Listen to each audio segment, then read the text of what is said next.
The dynasty season is heating up fast. Rookie drafts, startup drafts, the NFL draft, it's all right around the corner. So in today's video, we are breaking down a 2-round 2026 rookie mock draft with landing spots, going over 24 of the top collegiate prospects, breaking it all down for you. Let's hop right into a 2026 rookie mock draft. Let's kick it off with the 1.1. That's going to be, of course, Jeremiah Love landing with the Kansas City Chiefs. Now, to clarify, I did use a 2026 NFL mock draft, so don't yell at me if you guys don't like these landing spots, but best way to kind of go through this exercise is to have them predetermined by somebody else. So we have Jeremiah Love landing with the Chiefs, and I do think if he were to be drafted by the Chiefs, this would kind of like break the fantasy football community's minds. I think that this would be a landing spot that would, only elevate the hype even more for Jeremiah Love being tied to Andy Reid and Patrick Mahomes and all of that. But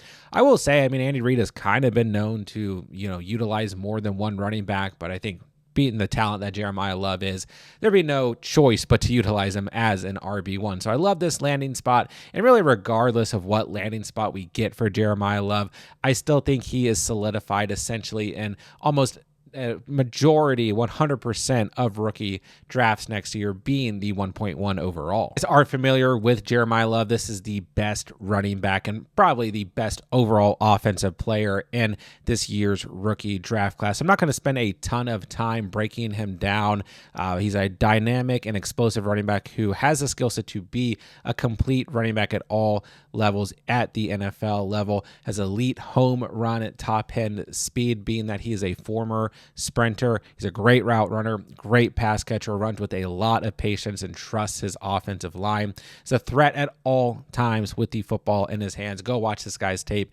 Absolutely electric, extremely dominant this past year with over 1,300 rushing yards, 18 rushing touchdowns, 280 receiving yards off of just 27 catches, 3 receiving touchdowns. His ceiling is as high as a player like Bijan Robinson or Jahmyr Gibbs, but I do think there is a real world where he comes in and he's closer to like an Aaron Jones, Breece Hall type of player in terms of production, which is not bad whatsoever when it comes to fantasy. Not everybody's going to come out here and be the next Bijan Robinson, right? So very safe floor here. The ceiling is still massively high, and this is still one of the better overall running back prospects that we have had in a recent memory. So Jeremiah Love solidified at the 1.1 overall. All right, next up at the 1.2, we have Fernando Mendoza, quarterback out of Indiana, landing with the Raiders. Now, obviously, the Raiders having that 1.1 overall in the actual NFL draft coming up this year, Mendoza's basically locked in to the Raiders unless somebody, makes a move to trade up for the 1.1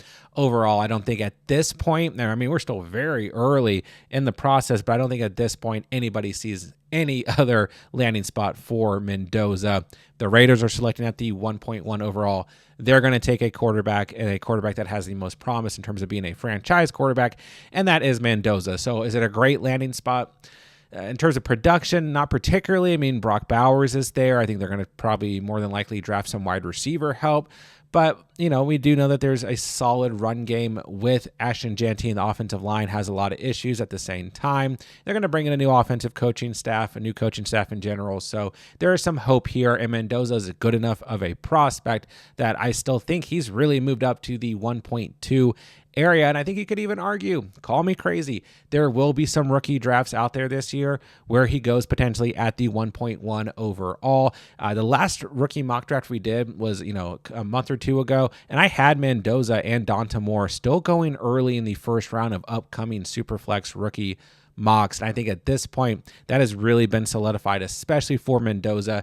Mendoza at the 1.2, I really think is where he belongs right now. He is that good of a prospect. Sure, Raiders, a bit of a shaky situation, but he's going to step in day one and be a starting quarterback, and you can't trade that type of value when it comes to Superflex formats. He's the Heisman winner. He's led his team to a national championship. Maybe by the time you're watching this video, you'll know if Indiana has won the national championship or not. He's a traditional pocket passer, polished passer. His skill set translates directly to NFL throws and what NFL GMs and coaches are looking for. High football IQ. I mean, this is a player who has the respect of his teammates. He just has the intangibles to be an NFL quarterback, and he has really raised his ceiling. You know, we saw that ceiling at times throughout the regular college football season, but what he's done in the college football playoffs leading up to the national championship, even if he doesn't have a good game in the national championship, which I don't think that's going to happen. We'll find out.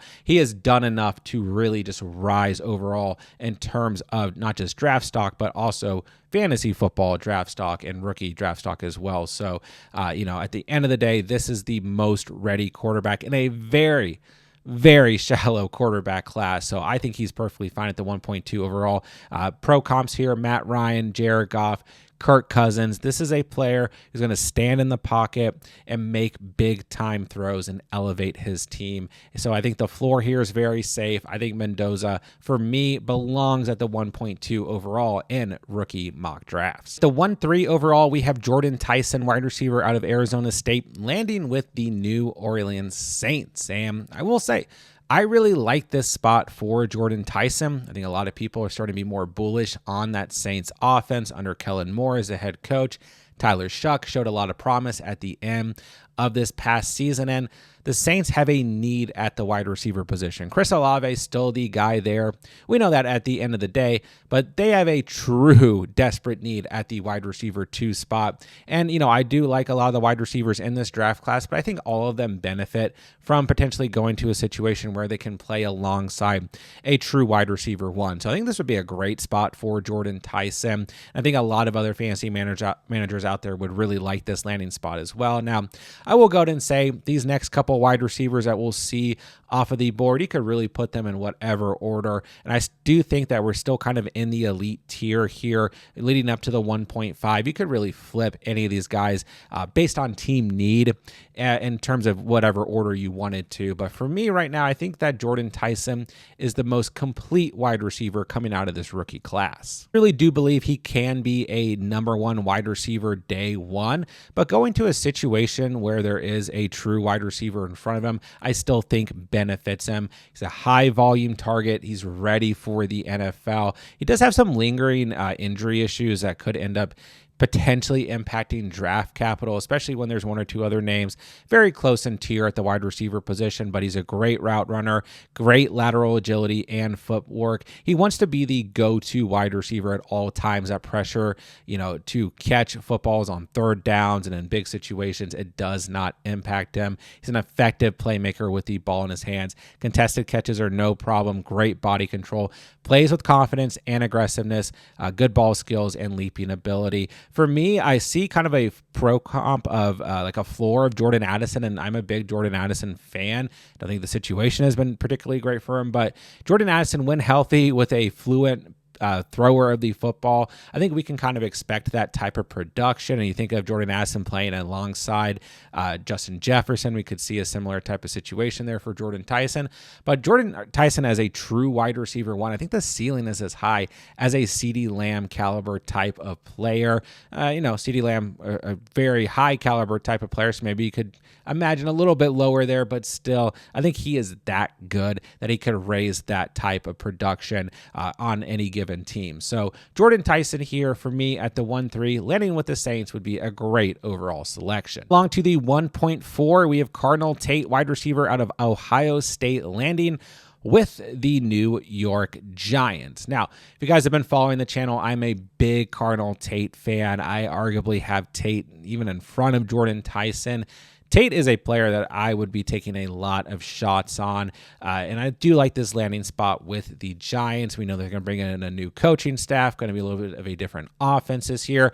Jackson Dart showed a lot of promise at the quarterback position in his rookie season, and Malik Neighbors is coming back and healthy. So this is another situation where, once again, I think Cardinal Tate would benefit a lot from having Malik Neighbors alongside of him on the field, lining up as a true wide receiver 1, but still I think Cardinal Tate can play as a wide receiver 1. So for me personally, in terms of where I'm looking at rookie wide receivers right now, I think Cardinal Tate at the 1.4 makes a ton of sense. His height and wingspan consistently make him a quarterback-friendly target. He's 6'2", 195 pounds, and I really think his ability to stretch and get the football is just excellent at the end of the day. But he's also a great route runner. He's a high football IQ, reliable hands, and elite ball tracking skills. This is something that comes up time and time again on tape. Body control and ball skills allow him to win contested catches. He's tough. He's willing to block. He can manipulate defenders like no other, and he can line up at any wide receiver position. You can move him all over the field. He was plenty productive, even playing alongside other Ohio State wide receivers, and especially Jeremiah Smith in recent years. And by the way, guys, I do have full rookie breakdowns on the channel if you guys want to see more in-depth breakdowns on some of these rookies. We're working to get through as much of the class as we can before the NFL draft, but I do have a full breakdown on Carnell Tate on the channel that you guys can check out, as well as some of the other kind of top tier rookie prospects, and still working through getting a lot of those done for you guys. So make sure you guys check those out on the channel as well. But in that video, I break down a lot more in detail why I'm such a big fan of Carnell Tate. In terms of a pro comp here, I see a lot of Emeka Egbuka, another Ohio State wide receiver. I see a lot of Jackson Smith and Jigba, and a lot of connections to why I feel like he could be the next JSN, which is once again discussed in that video that I mentioned that's on the channel. But I think his ceiling is as high as Justin Jefferson. I really think Carnell Tate can be that type of wide receiver in the league. So love this spot with the Giants. The immediate pressure isn't on him if he has Malik Neighbors lining up next to him. A lot of hope for that offense going in the future. For me, if Carnell Tate's available at the 1.4, there is no way I would pass on him. All right, next up we have wide receiver Makai Lemon out of USC, landing with the Cleveland Browns. Now, this is kind of, for me, the landing spot for early wide receivers that I like the least, because the quarterback situation a bit shaky there in Cleveland, but they have a true need at the wide receiver position. Who knows what the future holds for Jerry Jeudy, but even if he's on the roster, not on the roster, we could still see one of these rookie wide receivers come in and be the true number one target outside of the tight end position and Harold Fannin for this offense next year. So volume is there.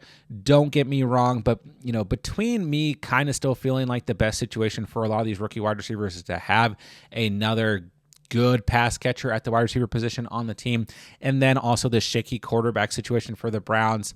I kind of just have Makai Lemon a little bit further back here, but I think Makai Lemon is a fantastic prospect, and I think you could still argue him, a better prospect than Tyson or Tate. So I'm not down on him. This is just my least favorite landing spot in terms of what we got for this mock draft. Lemon is an in-space playmaker. He excels after the catch. You guys will see that on his tape time and time again. Can play in the slot and on the outside, but he can really dominate in the slot and kind of in terms of short and intermediate areas on the field.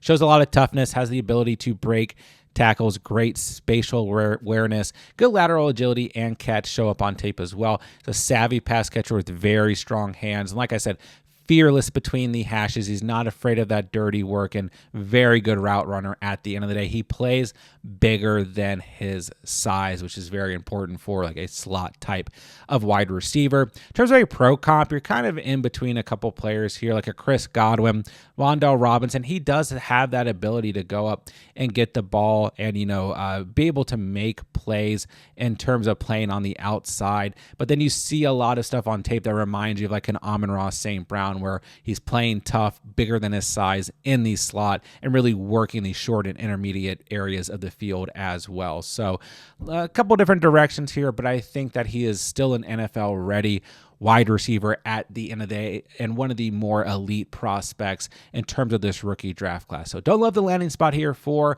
Lemon, but this is still a player to not look twice at. You have to draft him if he's available on the board. Very quickly, guys, if you are enjoying the content and getting anything valuable out of today's video, please do me a huge favor and hit that subscribe button down below. We have a goal of hitting 1,000 subscribers before January is over. Come join the Dynasty Endgame community. We are putting out weekly Dynasty fantasy football content to help you guys dominate the Dynasty season and dominate your Dynasty league all year round. So I would greatly appreciate it if you guys just took one quick second and hit that subscribe button down below. All right, next up we have another wide receiver. That's Denzel Boston out of Washington, landing with the Buffalo Bills. Now, I will go ahead and say there's a little bit of a tier break here. I think we have those first 5 players: Jeremiah Love, Mendoza, Tyson, Tate, Lemon. Those are the most dominant players in this draft class. And then for the next couple picks, you could really move around any of these players, once again, depending on team needs and landing spot and all that stuff. But I'm a really big fan of Denzel Boston, and I do think he's ready to be an NFL level wide receiver. And I love this landing spot with the Buffalo Bills, who do need a true number 1 pass catcher for Josh Allen and that offense. Now that offense is fluent, like just kind of dinking and dunking it and using different tight ends and kind of misfit wide receivers and running the football between Cook and Josh Allen. But still, if they had a true dominant wide receiver 1, it would really elevate that offense. I've also commonly seen Denzel Boston linked to the New England Patriots. I love that landing spot for him as well. But I do think a landing spot like the Bills or the Patriots and one of these offenses that, is trending in a very good direction and playoff ready teams and all of that stuff with MVP caliber quarterbacks could really elevate a player like Denzel Boston to go this high in rookie mocks, on top of what he's able to present as an overall prospect. Like I said, he's an NFL-ready boundary X wide receiver, has outstanding body control and ball skills. He consistently wins at contested catches. And although he's a big wide receiver, 6'3", 210 pounds, he's still quick for his size and stature, creates separation very well against man coverage. Routes are ran with intent and efficiency at the same time. Strong frame allows him to box out defenders. He's a physical and willing blocker. His blend of size, physicality, and alignment versatility, being able to move around the field a little bit, make him difficult to defend. So in terms of a pro comp here, he really just reminds me straight up of T-Mac. Not as strong of a prospect still as T-Mac was, which for the record, I think T-Mac, if he was in this rookie draft class, would be in front of all these wide receivers. But still, in terms of intangibles, a lot of similarity to what T-Mac brought to the table in college and what he's done in his rookie season at the wide receiver position. I think it's a really fair comp. I need to see he has a nose for the end zone, 9 touchdowns in 2024, 11 touchdowns this past year. And bear in mind, in terms of Denzel Boston, he's been playing behind a lot of NFL-ready wide receivers over the past couple seasons, and Washington has kind of quietly become one of these schools that has produced NFL-ready wide receivers, so he really didn't get a massive amount of opportunity until the past 2 seasons. So I'm a big fan of Denzel Boston. I think with the right landing spot, he could easily go this early in rookie drafts. Next up at the 1.7, we have Dante Moore, quarterback out of Oregon, landing with the New York Jets. Now, generally speaking, when you're looking at NFL drafts right now, you're going to see the Raiders and the Jets being the top 2 teams to land a quarterback, as there's really only 2 quarterbacks in this draft, essentially, in terms of high draft capital. And right now, the Raiders have the 1.1. The Jets have the 1.2. So unless a team trades up into one of those 2 spots, these are the landing spots you're going to see. And Mendoza, definitely a more ready prospect than Dante Moore. But I do want to say, I think Dante Moore is a good quarterback prospect. I think some of this recency bias of not particularly being great throughout the college football playoffs and then getting absolutely manhandled by Indiana, in the semifinal, is going to rub some people off of Dante Moore. And I do that's why I have him a little bit further back, because I do think you could still argue Dante Moore in front of a couple of these wide receivers, especially dependent on team needs. But I really want you guys to try and focus on what Dante Moore did in the regular season, because at the end of the day, he is still a very good prospect, and this is a very shallow class at the quarterback position. So we look at Dante Moore. He plays with poise inside of the pocket. He does show leadership, and he trusts his ability at the quarterback position at the end of the day. Can still make accurate passes inside the pocket, but also on the run, and he knows how to put the football where it needs to be so his receivers can make a play and gain yards after the catch. He's got good arm talent and velocity, got a quick and snappy throwing motion. He's efficient when he needs to get the football out quickly. Good football IQ pre-snap kind of ties into being able to get the football out quickly there, and will make plays with his legs when necessary. I wouldn't particularly call him like a true dual threat quarterback, but he has the ability to scramble and make plays with his legs if necessary. So in terms of pro comps here, we have Geno Smith and CJ Stroud. I think CJ Stroud is like really the perfect type of pro comp. Now, CJ Stroud has not been lighting it up as of late, but he is an NFL ready quarterback who at the end of the day can provide some consistency in terms of a floor. And then Geno Smith, like that's not a knock there. I know Geno Smith has had some really bad years, and this past year was awful, but you think of Geno Smith's like good years with the Seahawks in more recent memory, I do see some of that in Dante Moore as well. So, these might not be the most exciting pro comps, but I do think that they are fair pro comps. And once again, more than likely with Dante Moore, especially potentially landing with the Jets, we're looking at more of a floor play here as opposed to a ceiling play in fantasy production, but he's still a player who can step in here and be an NFL quarterback or a starting NFL quarterback day one. We can't pass that up when it comes to Superflex leagues. All right, next up at the 1.8 overall, we have Casey Concepcion landing with the LA Rams, wide receiver out of Texas A&M. And Concepcion is a player who I feel like is a bit controversial, like based on what analysts you're looking to or scouting reports or other content creators, whatever you guys do to get your information. A little bit all over the place, but I do think he's really starting to just skyrocket up draft boards and rookie mock draft boards as well. This is a talented player at the end of the day, and he will fit in to a West Coast system like the LA Rams very well in a Sean McVay system. Plus, this would be a great spot, I think, for Concepcion because Puka Nacua is obviously going to be the wide receiver one. Devontae Adams going to play for another year or two and be in the mix there. This allows for a very small amount of pressure on Concepcion to produce right away and really fit into the mold of that system. So I actually really like this landing spot with the Rams. Now, the other question would be, who's a quarterback after Matthew Stafford? But still, I believe in that Sean McVay system. Always have, always will. So I like this landing spot for him quite a bit. Keep in mind, this is a dynamic open field weapon. He is explosive in terms of run after the catch, but still a very deceptive route runner. He's efficient against man coverage and zone coverage. He shows top end speed time and time again. He has that ability to take the top off of the defense, and he shines when the ball is in the air. He will go up and make a play without breaking stride. Like I said, fits well into a West Coast system, especially due to that run after the catch ability, but he can also dominate in terms of short and intermediate levels and routes. Once he secures the football, he places defenders in conflict. Very hard to get this guy down. Excels in creating plays after the catch. You guys will see that come up time and time again on scouting reports and in terms of his film as well.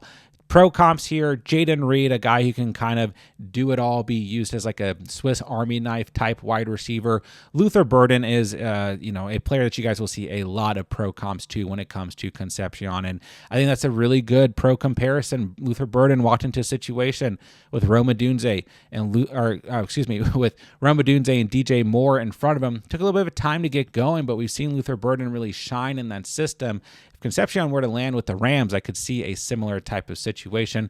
Was very productive this past year, just 61 catches, but 919 receiving yards, 9 receiving touchdowns. So I really think that Concepcion will be kind of solidified into the first round of rookie mock drafts, and I love this landing spot with the Rams for him. Right, next up, we have Jonah Coleman, running back out of Washington, landing with the Minnesota Vikings. Now, I've done a pretty in-depth breakdown on Jonah Coleman, and I am a huge fan of Coleman. For me, he's the RB2 out of this rookie draft class for very good reason.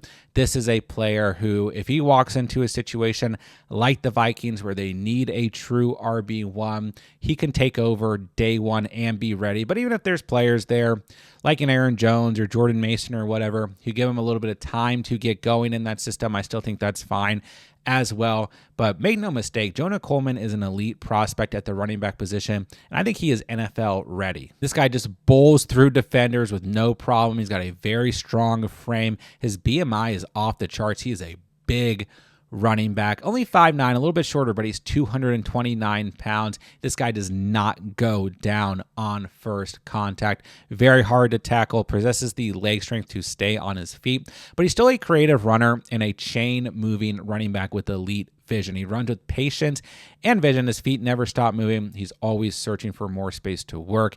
Gaining yards after contact is where he excels. This will just come up all over the place on scouting reports, and you'll see it on his film as well. Good pass blocker and a good pass catcher. 31 catches this past year, 354 receiving yards, 2 receiving touchdowns. He consistently finds ways to bail out his quarterback. He's not like an elite route runner or anything, but he's available for his quarterback, and NFL quarterbacks will definitely like that. So like I said, I have a very in-depth breakdown on Jonah Coleman on the channel. You guys can check out. Really big fan of Jonah Coleman. Pro comps here: James Conner, Maurice Jones-Drew, David Montgomery. I see a little bit of all these guys in Jonah Coleman. This is a player, if he comes in as like a goal line running back or used as a goal line running back, we could see a lot of similar production out of like what we saw in recent years with the Lions with David Montgomery, or just an overall James Conner. So big fan of Jonah Coleman. If he lands to a team like the Vikings where they need an RB1, I really think he can produce right away at the NFL level. All right, next up at the 1.10, we have Kenyon Sadiq, tight end out of Oregon, landing with the Tampa Bay Buccaneers. Now, I'm still a big fan of Kenyon Sadiq, another player that we have a pretty in-depth breakdown on the channel for you guys available. But I will say, he wasn't necessarily great throughout the course of the college football playoffs. And so in terms of what we have in recent memory for Sadiq, I feel like his draft stock took a little bit of a hit. But when it comes to tight ends in this rookie draft class, we basically have a tier that's Sadiq by himself and then a couple other guys, and then that's it. And those couple other guys, there's like 1, 2, 3 maybe names we could go over, and they're in a much lower tier than Sadiq. He is still the best overall tight end going into this next year's NFL draft, and landing with a team like the Buccaneers, who I do think have a need for a more dynamic playmaker at the tight end position outside of Cade Otton. Perfectly fine for me. Baker Mayfield throwing him the football. For me, he easily still belongs in the top 10 of rookie mock drafts and rookie drafts in general. And you could still argue Sadiq even higher than the 1.10 overall. When it comes to Sadiq, he is, I would say, the most physical and impactful blocker at the tight end position in this draft class. But on top of that, he has a lot of explosive ability down the field and after the catch, so he can help maximize any passing attack. He's a great blend of both a blocker and a pass catcher. Uses superior physicality and multifunctionality utility as a blocker to open up run and screen games, so he's very valuable in that sense at the NFL level. Has athletic ability, creates missed tackles with the ball in his hands. Speed and burst allows him to dominate down the seam, showcases the ability to consistently win contested catch situations. He had 8 receiving touchdowns this past year. And bear in mind, 560 receiving yards, but off of only 51 total receptions. And at the end of the day, he was not the only tight end utilized on this team as well, right? So Sadiq has a lot of intangibles that we're looking for at the NFL level. Like I said, I have a much more in-depth breakdown on the channel if you guys want to go check that out. But in terms of a pro comp, I see a lot of Sam Laporta. The ceiling would be like a George Kittle. That would be like the best case scenario, that just beautiful blend of being able to block consistently and be a great blocker, but also have the ability to stretch the field, make big plays, and be a threat in the red zone. But I think a more fair comparison would be Sam Laporta, and I still think Sadiq is easily the best tight end in this rookie class. All right, next up at the 1.11, we have Elijah Surratt, wide receiver out of Indiana. Now, I recently did an in-depth breakdown on Surratt, and me personally, he's one of my favorite wide receivers in this draft class overall, and I do think he is starting to creep into first-round territory in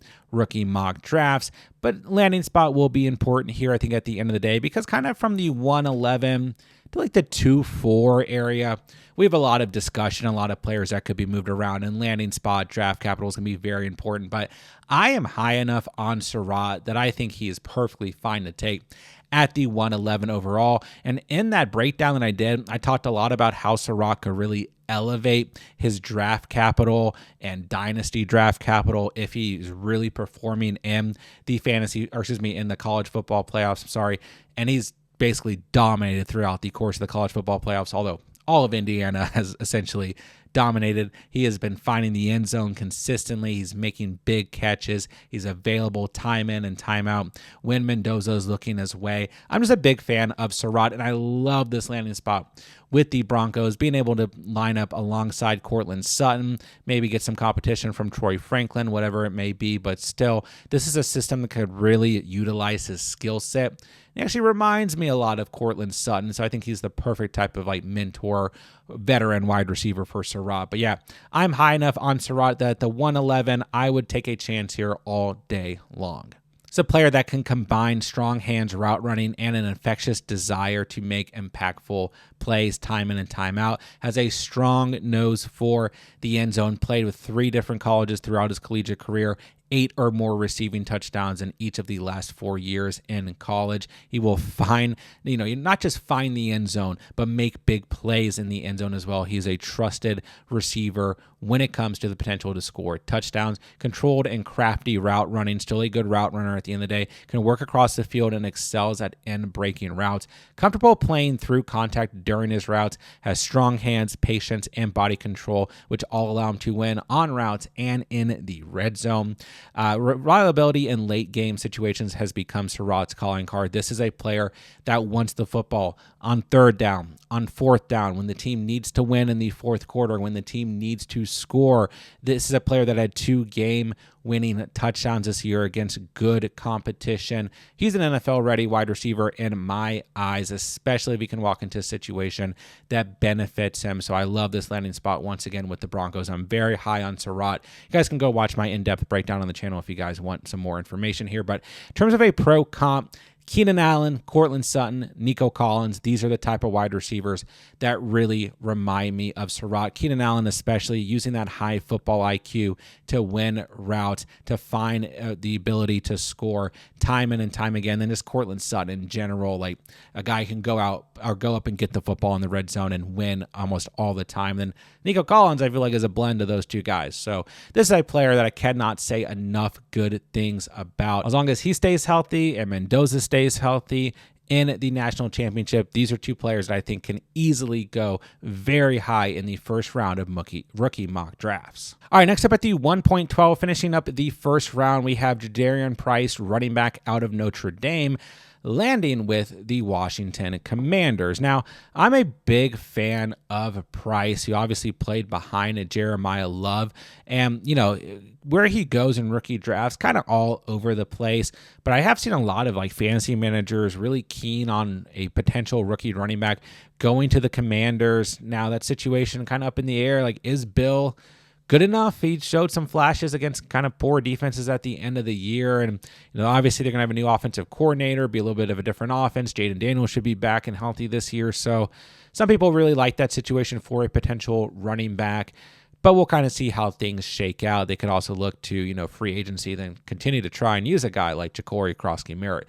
We'll find out, but if Jadarian Price lands with the Commanders, I think enough people are keen on that situation that this is a good enough landing spot that could elevate him into the first round of rookie mock drafts. And even if he doesn't go in the first round, he's still an early second round pick. But another player that I have a very in-depth breakdown on the channel available for you guys, so you guys can check that out as well. But yeah, I like Price just enough that he can still be a first rounder, landing with the Commanders here at the 1.12. It's a player that brings legitimate home run speed once he hits the second level, but he still runs with a lot of physicality, displays elite contact balance and leg drive, has natural hands out of the backfield. This is a big thing for him because he's also a very good route runner. He only had 6 catches this past year, but 87 receiving yards, 2 receiving touchdowns. And you have to really take his stats with a grain of salt because he was playing behind, the best running back in college football in Jeremiah Love, right? So you will see enough time on tape enough things on tape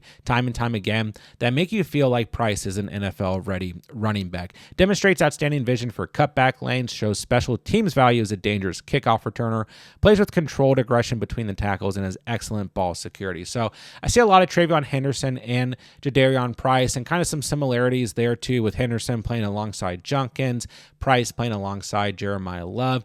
I think Henderson and Junkins are both better prospects than Price at the end of the day, but I do think a fair pro comp is Travion Henderson. So if you can go to a situation, even like Washington, even if they're still using Ja'Cory, Krosky, Merritt, or whoever else, right, and kind of gets a little bit of time to get going in that system, I think he could definitely be an elite player in terms of fantasy production. So I'm perfectly fine with him going at the 1.12 overall. All right, let's move to the second round, starting with wide receiver Chris Bell out of Louisville. And you may have been wondering where Chris Bell was. Now, I had Chris Bell a lot higher in the last rookie mock that we did, but we all know that he tore his ACL at the end of November, and that is going to hurt his draft stock at the end of the day.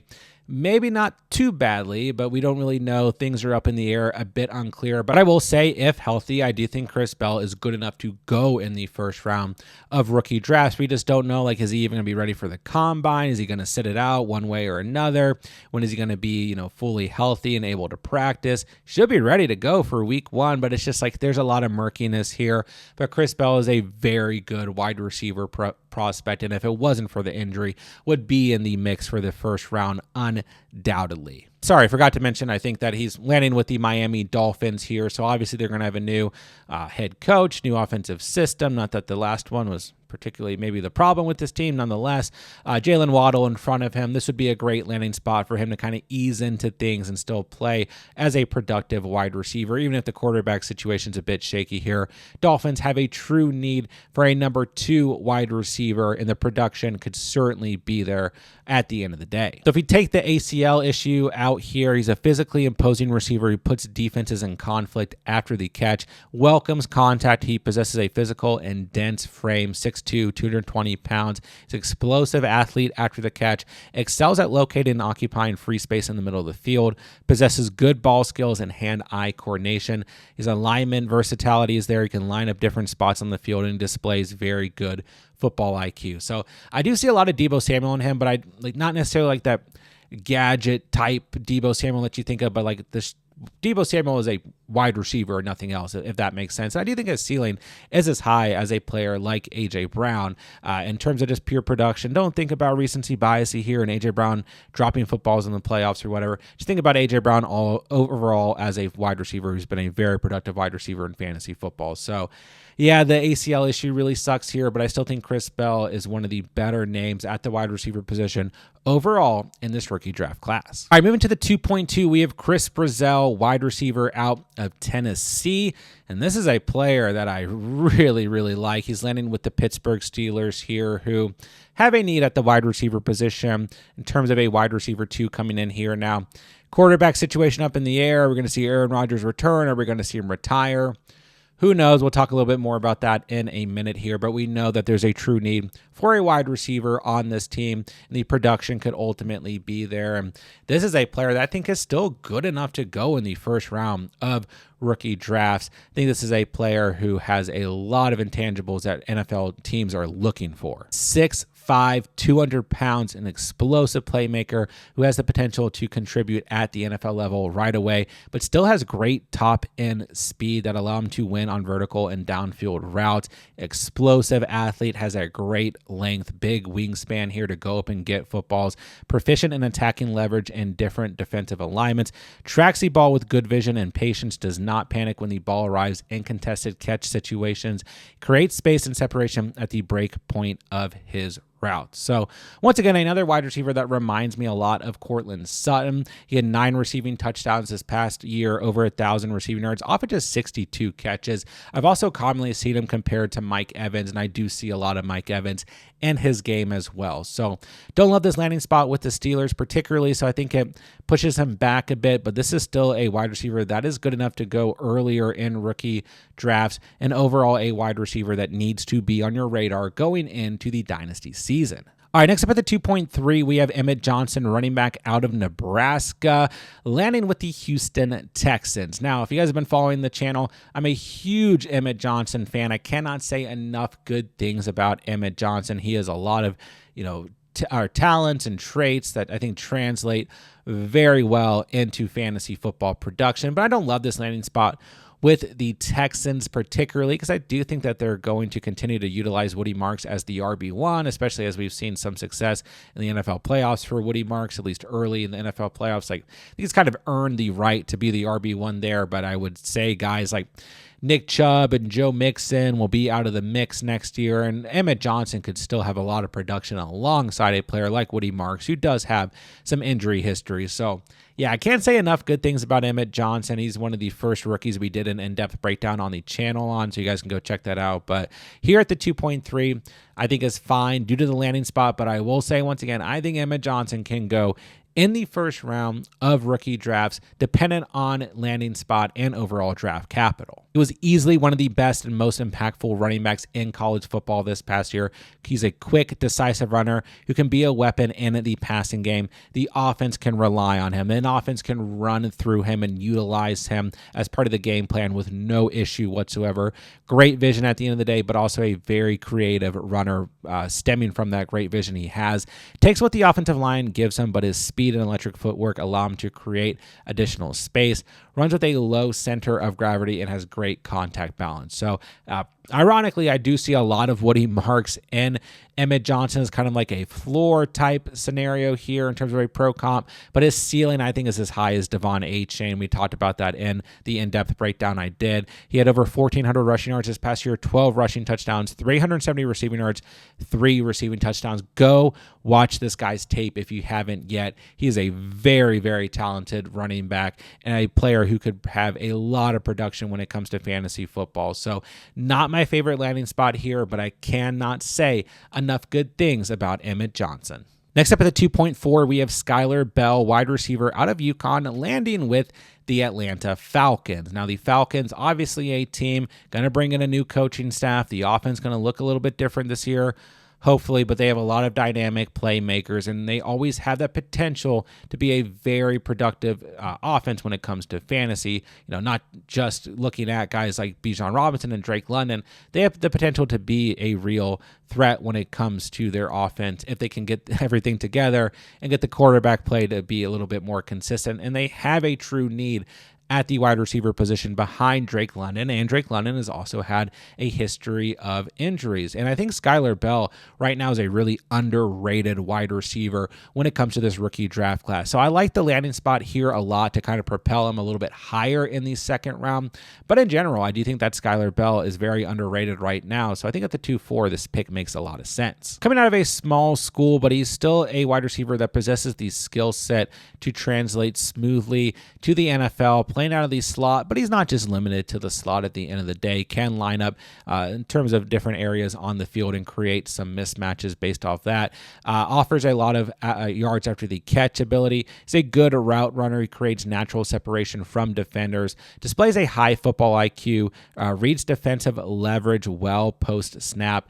Footwork, quickness, and agility give him really good yards after the catch ability. And these same strengths allow him to run routes with ease. So he is more of a slot wide receiver, but he's not necessarily limited to it at the end of the day. Had over 1,200 receiving yards this past year and 13 receiving touchdowns. Not playing against the steepest competition here, but Skyler Bell is just a player that I really encourage you guys to go watch some film on. I think he's a very talented wide receiver who can produce at the next level. Pro comp, Jayden Reed, but not particularly Jayden Reed, used as like a gadget all over the place skill player. Jayden Reed is a pure wide receiver when he's utilized that way. And I see a lot of Tyler Boyd and Skyler Bell. Tyler Boyd in his productive years with the Cincinnati Bengals. I think Tyler Boyd's a really strong pro comp for Skyler Bell. So I like the landing spot here with the Falcons. This is a player, if he's not on your radar, go ahead and put him on your radar right now. He can absolutely produce at the NFL level. And along to the 2-5, we have Ty Simpson, a quarterback out of Alabama, landing with the Pittsburgh Steelers. Now, you will commonly see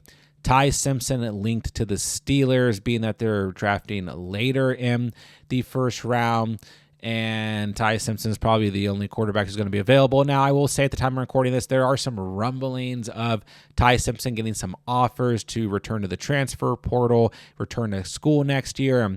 Some of those offers aren't looking half bad in terms of the money.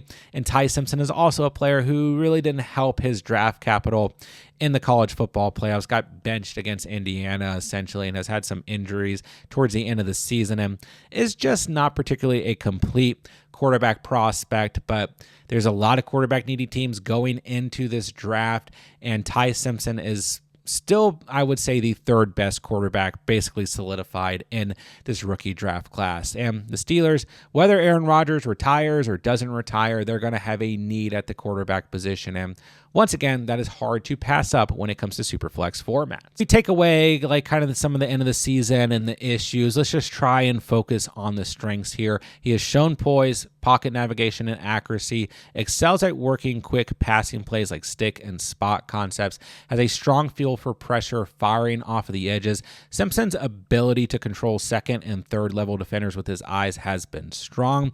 Some of those last 2 points got a little bit weaker than the season, but once again, let's focus on the bulk of the season and some of the strengths here. Quick processor of pre and post snap information, throws with great passing leading to accurate throws. His worst throws have come under pressure bearing down on him, and college football players have hurt his stock like we've gone over. He's not a dynamic athlete. This is like a in the pocket passer, but not necessarily at the level of like a Fernando Mendoza coming out of this class, right? In terms of pro comps, I see a lot of Mac Jones and Ty Simpson. I think it's a very fair comp at the end of the day. And I see a lot of like Tony Romo as well. So there is potential here. I do think he can be an NFL starter. I just don't know what level exactly in terms of what an NFL starter he's going to be. So I'm not completely out on Ty Simpson.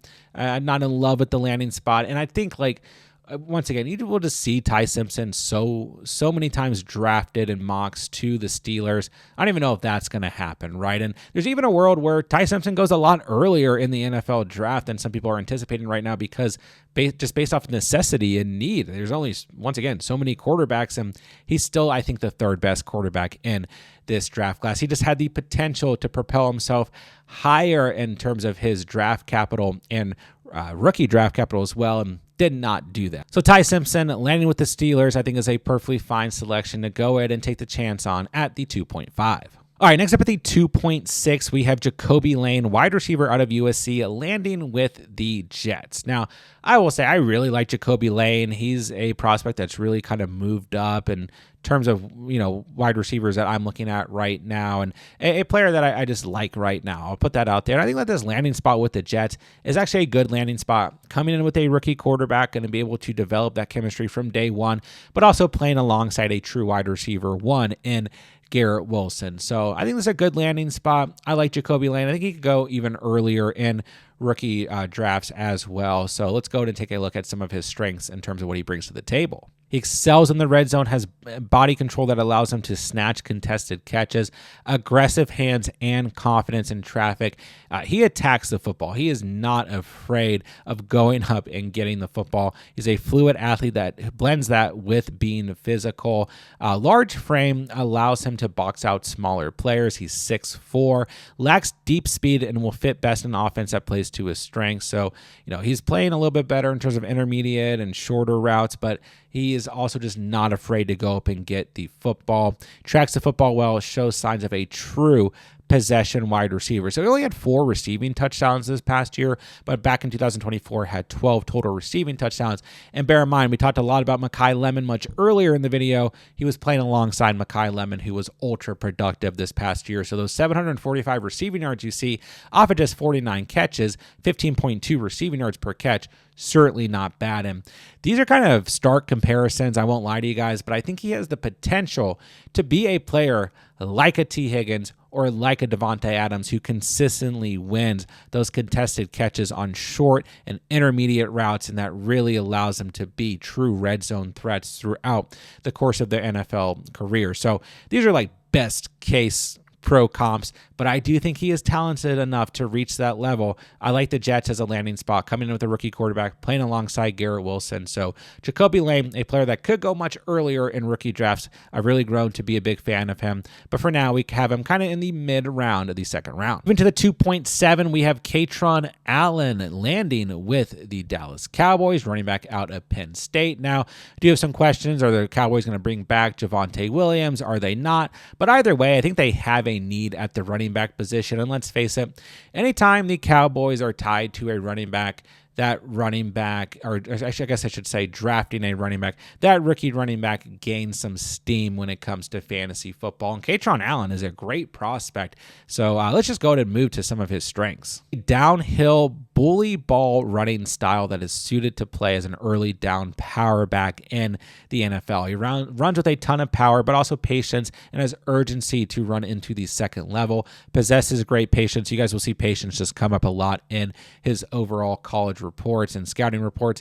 Powerful and dense build suited for contact between the tackles, can dominate as a goal line running back. Had 15 rushing touchdowns this past year. His receiving skill set is limited to screens and shallow check downs, so not necessarily a crazy receiver in terms of that, right? But 8 rushing touchdowns, in 2024, over 1,100 rushing yards. This past year, like I said, 15 rushing touchdowns, 1,300 rushing yards. And we'll talk about his teammate. I mean, this was a player that played alongside another very productive running back at the collegiate level as well. So in terms of a pro comp, I see a lot of Ramondre Stevenson. And yeah, you can knock Ramondre Stevenson, sure, but we've seen in the right system, right offense, in terms of how that offense is producing and using him, he can still be relevant at the fantasy levels. So Kaytron Allen with the Cowboys, definitely a player that I think would go in the second round. We have Omar Cooper, wide receiver out of Indiana, landing with the Raiders. Now, you will see in a lot of NFL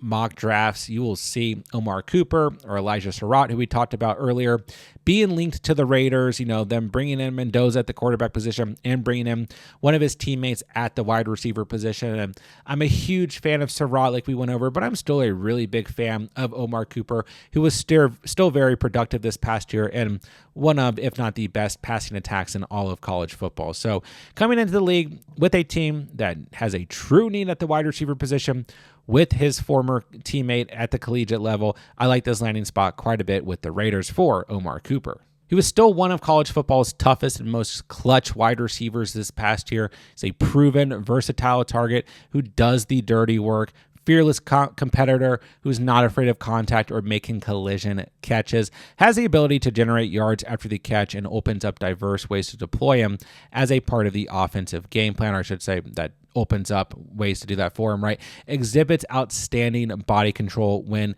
high pointing passes. When working near the sideline, he controls his body well to get his feet in bounds for a completed pass, has a high football IQ, and is a fluent route runner. So Surratt was the more productive wide receiver in this offense, but Cooper still had 866 receiving yards, 13 receiving touchdowns this past year off of 64 catches. Still a very good prospect, linked to one of the best passing attacks in collegiate football this past year, like I said, if not the best. And once again, landing spot here, coming in with the quarterback of that same passing attack, they would have an immediate connection. In terms of a pro comp, I see a lot of Parker Washington in what Omar Cooper is able to do. And, maybe won't be the most productive player at the NFL level, but can still be productive enough to be a fantasy asset. So Omar Cooper is still a very strong pick here in the second round. Moving along here to the 2.9, we have Jeremy Bernard, wide receiver out of Alabama, landing with the San Francisco 49ers. Now, I am a fan of Bernard, and I think that this is actually a very strong landing spot for him, and I almost put him quite a bit earlier in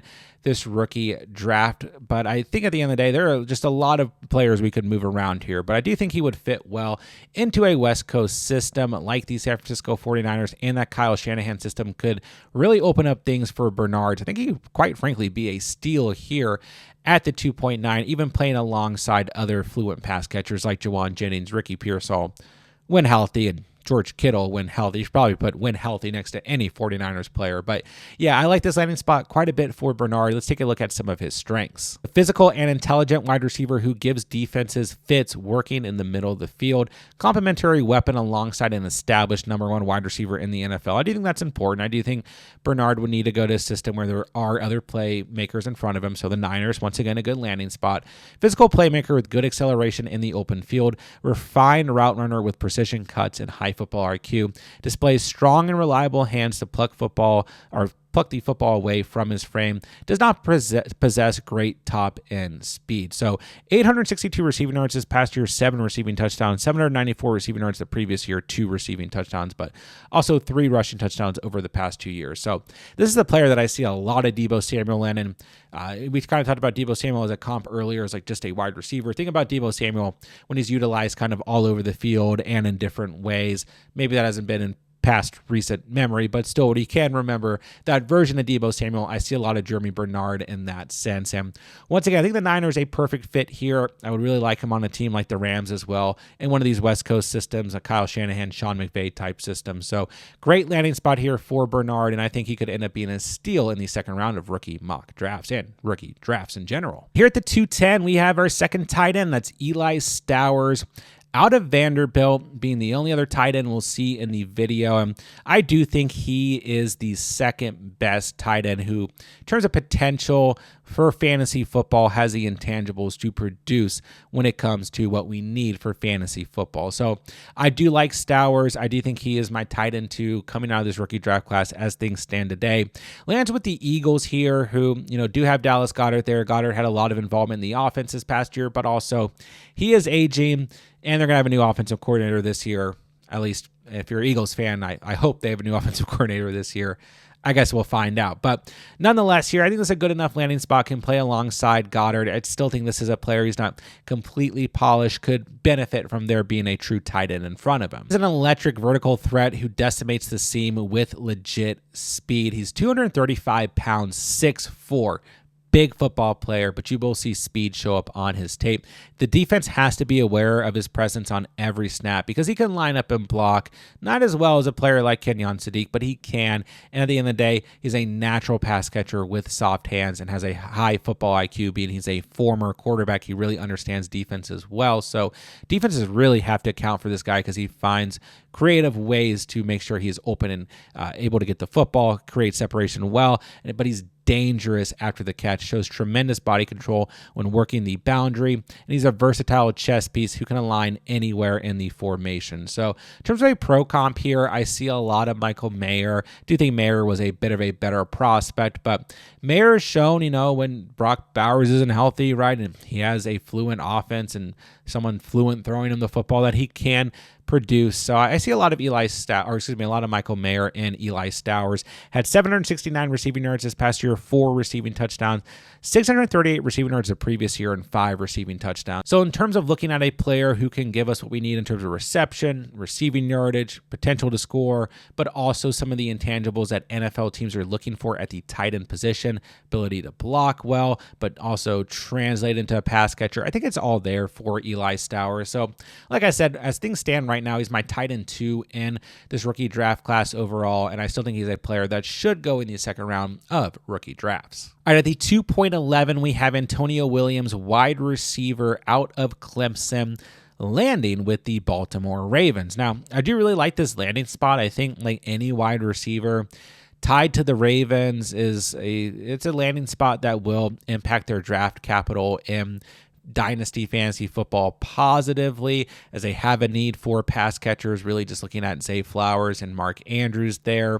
And I think at the end of the day, we've always kind of been waiting for the next wide receiver to go to the Ravens because they have a need in general for playmakers on that team that aren't named Lamar Jackson or Derrick Henry, Zay Flowers, Mark Andrews, right? And we know that it's going to be an overhaul in terms of the coaching staff. So I like Antonio Williams here quite a bit. I think he could even argue him a little bit higher, but I like most of the prospects you guys see on the screen more than Williams at this point in time, but still a good landing spot, and I think the 211 completely fair for Williams. You look at some of his strengths, he's a nuanced route runner who creates consistent separation through precise footwork, possesses significant juice after the catch with a compact running style, quick twitch movement off of the line, impressive football IQ, position versatility to align both outside and in the slot, adds legitimate special teams value as a punt returner, lacks prototypical size, and has some injury concerns as well. So 604 receiving yards this past year, off of just 55 catches, not bad, 11 yards per catch. 4 receiving touchdowns. Previous year, 904 receiving yards off of 75 catches, 11 total touchdowns. So he has had the production, but still kind of a lower end prospect in terms of the wide receiver position. So see a lot of Jayden Reed in him, and I do kind of just think of like general Jayden Reed who gets moved around, used in different ways. I see a lot of that and like the ability that Jayden Reed has as a potential punt or kick returner. And then Marvin Mims as well, like a guy who can really help in terms of special teams, but also has had his moments, contributing at the wide receiver position, if not replaced. So I think these are fair comparisons, but I think that the landing spot would propel Williams high enough here that he's still going at the end of the second round in rookie drafts. All right, let's wrap it all up at the 2.12. We have running back Nicholas Singleton out of Penn State, landing with the Tennessee Titans. Now, I just didn't really love this landing spot with the Titans. I don't hate it. I actually think that there's a strong argument here for a fair amount of upside as Tony Pollard and Tajay Spears, kind of aging running backs there who had some production at the end of the season, but nothing crazy. And Nick Singleton, it could be a rookie running back who comes in here and takes over the RB1 job there. And then, they're going to get an offensive overhaul in terms of coaching. Cam Ward showed a lot of promise at the end of the season. So I think that in terms of like dynasty, this is an offense that's trending upwards potentially here. But still, just not my favorite landing spot, as there's still somewhat of a competition. He's not going to walk in and just be a bona fide, true RB1 from day one, although he does have that potential. Now, obviously played alongside Kaytron Allen, but still was very productive at the collegiate level. So let's break down some of his strengths. He's an explosive athlete and ball carrier who checks the physical boxes to develop into a dynamic 3-down playmaker at the NFL level. Has top-end speed and extra gear with a great acceleration. You guys will see that show up on his tape. Can add value as a receiving back, undoubtedly. Big playmaker with the football in his hands. Great burst and acceleration. You guys will see that show up on tape as well. Shows strong patience. So only 549 rushing yards this past year, but 13 rushing touchdowns, 1 receiving touchdown, only 24 catches, but 219 receiving yards.